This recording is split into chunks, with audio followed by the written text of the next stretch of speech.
안녕하세요. 이바울의 인사이트 이바울 목사입니다. 하나님께서 우리를 행복한 삶으로 초청하십니다. 저는 이 방송을 들으시는 모든 분들이 하나님의 사랑 안에서 행복하고 자유로운 삶을 누리시길 바랍니다. 오늘은 본편과 더불어 특별한 시간을 갖게 되었습니다. 이런 날이 왔습니다. 지난 자유의지에 관련된 인사이트에서 여러분들이 개인적인 질문을 남겨주셨어요. 댓글과 질문에 정말 감사드립니다. 그래서 이 시간은 그 질문에 짧게 답변을 드리고자 합니다. 여러분의 질문들이 저희와 그리고 같은 고민을 가진 많은 분들에게 정말 큰 도움이 돼요. 댓글로 질문을 남겨주시면 이렇게 특별편으로 찾아오겠습니다. 먼저 지난번에 헬시트리님이 이렇게 댓글을 남겨주셨어요. 목사님 너무 재미있어요. 재미있게 청취해 주셔서 정말 감사합니다. 그런데 권위자분들이 자유의지를 주지 않으면서 불순종한다고 정죄하는 경우도 한국 교회에 종종 있는 것 같아요. 안타깝지만 성장과 시행착오의 과정이라고 생각합니다. 하지만 권위자분들이 이럴 때라도 우리가 선택과 자유의지를 건강하게 발휘하기 위해 어떻게 할 수 있는지 궁금합니다. 자유의지와 선택과 책임에 대해서 앞으로도 더더더 많이 말씀해 주셨으면 좋겠고, 이것이 성장할 수 있게 돕는 책이 있다면 추천해 주세요. 유익한 내용 너무나 감사합니다. 네, 정말 재미있고 유익하게 들려주셔서 정말 감사합니다. 권위자분들이 자유의지를 주지 않고 따르지 않으면 불순종한다고 정죄하는 경우에 선택과 자유의지를 건강하게 발휘하기 위해 어떻게 할 수 있는가? 이것이 질문이군요. 한국교회뿐만 아니라 한국 사회에서 이렇게 선택을 강요하는 일은 정말 비일비재해요. 그래서 나 혼자만 기존과는 다른 선택을 하는 것이 정말 쉽지 않은 일이죠.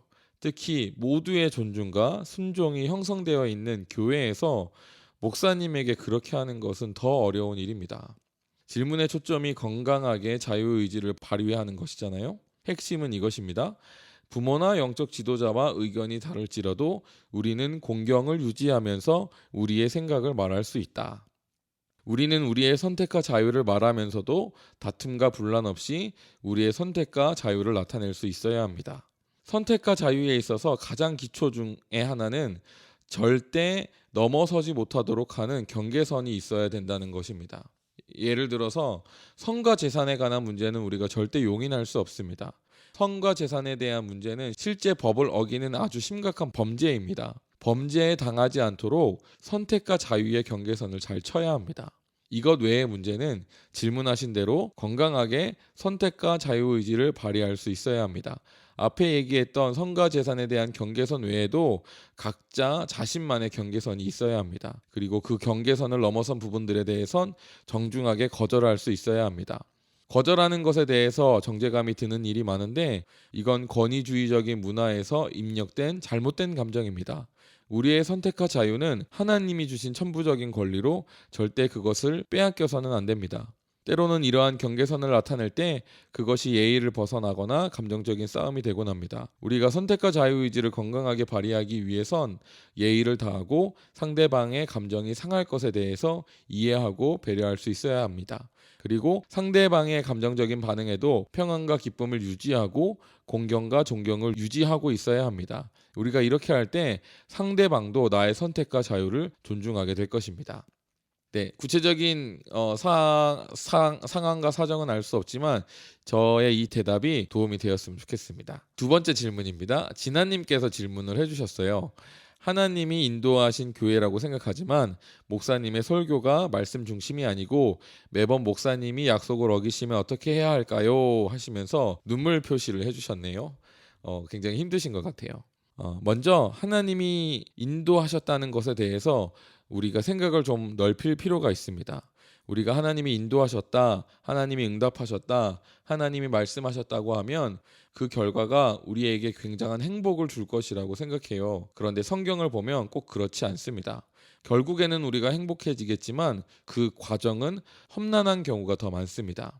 하나님의 인도하심은 하나님의 뜻을 이루는 것입니다. 우리가 행복해지는 것과는 좀 다른 문제예요. 이런 질문을 정말 많이 받거든요. 하나님이 인도하셨는데 왜 이런 문제가 찾아오는 거죠? 네, 하나님의 인도하심은 하나님의 뜻을 이루는 것이기 때문에 그런 문제가 종종 찾아옵니다. 그것이 일반적이라고도 할 수 있습니다. 그래서 우리가 하나님의 인도하심에 대해서 생각을 넓혀서 바라볼 수 있어야 합니다. 하나님의 인도하심은 곧 행복이다라고 생각하시면 안 됩니다. 그래서 우리는 우리가 만나는 어려움에 대해서 하나님의 뜻이 무엇인지 계속 기도해야 합니다. 목사님의 설교가 말씀 중심이 아니다. 목사님이 약속을 어기신다라고 질문을 주셨어요. 저는 하나님의 뜻이 이를 위해 기도하라고 보내셨을 수도 있다라고 생각합니다. 어떤 문제에 대해서 그것을 막고 보수하라는 것이, 중보기도하라는 것이 하나님의 뜻일 수 있는 거지요. 그래서 제가 판단할 수는 없는 문제지만 하나님의 뜻이 무엇인지 좀 더 기도해 보셨으면 좋겠다는 생각이 들었습니다. 그리고 마지막으로 그 질문에 목사님께서 매번 약속을 어기신다라고 하셨어요. 나는 존중해주지 않다라는 생각이 드실 것 같고 계속해서 허탈한 감정을 많이 느끼시게 될 것 같아요. 이에 대해서 제가 조언을 드리자면 본인의 경계선을 잘 치시는 것이 중요하다라고 말씀드리고 싶습니다. 본인이 느끼는 감정에 대해서 목사님께 말하고 그 문제를 서로 대면하셔야 된다고 생각합니다. 그러면 반응이 있을 거예요. 목사님께서 그 문제를 인지하시고 긍정적인 결과로 마무리되어질 수 있습니다. 그럼 너무 좋은 거고요. 반대로 반응이 부정적으로 나올 수 있어요. 관계가 더 악화되고 어려워질 수 있습니다. 만약 그렇게 된다면 우리 진아님께서 기도하시면서 새로운 선택을 하셔야 될 수도 있습니다. 내 선택과 자유를 지키기 위해서 우리가 가져야 할 중요한 태도들이 있습니다. 내 선택과 존중을 스스로 중요하게 여겨야 합니다. 내 선택과 존중이 무시받았을 때 내가 무시받아서 힘들다는 것을 잘 표현하고 설명할 수 있어야 합니다. 너는 내 선택과 존중을 무시했어. 너는 왜 그래? 너는 왜 그러냐?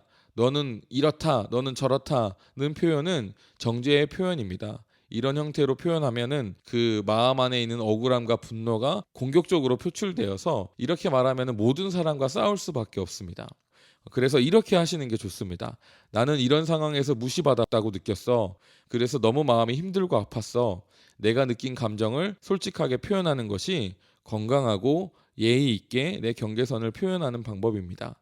이렇게 자신의 선택과 자유를 존중받지 못했음을 잘 말할 수 있어야 합니다. 이렇게 하고 난 이후에 우리는 그 반응에 따라서 새로운 결정을 할 수 있습니다. 진아님의 생각의 복잡함이 잘 정돈되셔서 좋은 결정에 이르시길 바랍니다. 네, 특별편은 여기까지 하겠습니다. 여러분의 댓글은 저희에게 정말 큰 힘이 됩니다. 은혜 받으신 부분이 있다면 댓글로 남겨주시고요. 여러분들의 질문을 기다리고 있으니까 질문들도 댓글로 남겨주세요. 네, 지금까지 이바울의 인사이트 특별편이었습니다. 감사합니다.